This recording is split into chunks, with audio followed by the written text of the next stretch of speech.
Hi welcome to social post. NTR Mahanayakudu cinema వాయిదా పడింది. అయితే వాయిదా పడడానికి కారణాలు కూడా ప్రత్యేకంగా ఏమీ లేవు. ఈ చిత్రంలో ఎమోషనల్ కంటెంట్ మరింత పెంచడానికి ప్రయత్నిస్తున్నాడు క్రిష్.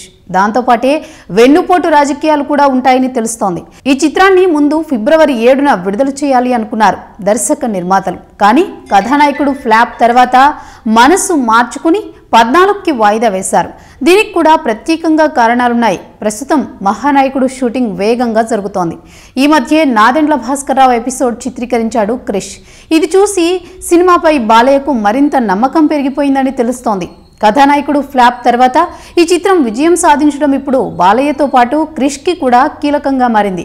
దాంతో కాస్త ఆలస్యంగా అయినా పర్లేదు కానీ తొందరపడకుండా సినిమాను తీసుకురావాలని చూస్తున్నారు. అందుకే అనుకున్న దానికంటే వారం రోజులు ఆలస్యంగా రానుంది మహానాయకుడు. తొలి భాగం ఇచ్చిన షాక్తో ఇందులో ఏ అంశాలు ఉంచాలో జాగ్రత్తలు తీసుకుంటున్నాడు క్రిష్.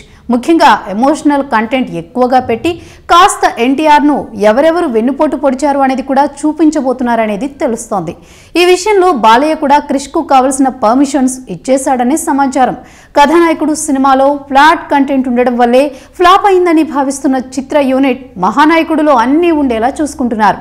ఆయనతో పాటు బాలయ్య కూడా దగ్గరుండి మరి ఈ చిత్ర బాధ్యతలు తీసుకుంటున్నారు. మొత్తానికి మహానాయకుడు వాయిదా పడడంతో అభిమానులు కూడా కాస్త నిరుత్సాహపడినా ఖచ్చితంగా మంచి సినిమాతో వస్తామంటున్నారు దర్శక నిర్మాతలు. మరిన్ని ఇంట్రెస్టింగ్ వీడియోస్ కోసం మా సోషల్ పోస్ట్ ఛానల్ కు సబ్స్క్రైబ్ చేసుకోండి. ఇన్స్టెంట్ అప్డేట్స్ కోసం కింద ఉన్న బెల్ ఐకాన్ ప్రెస్ చేయండి.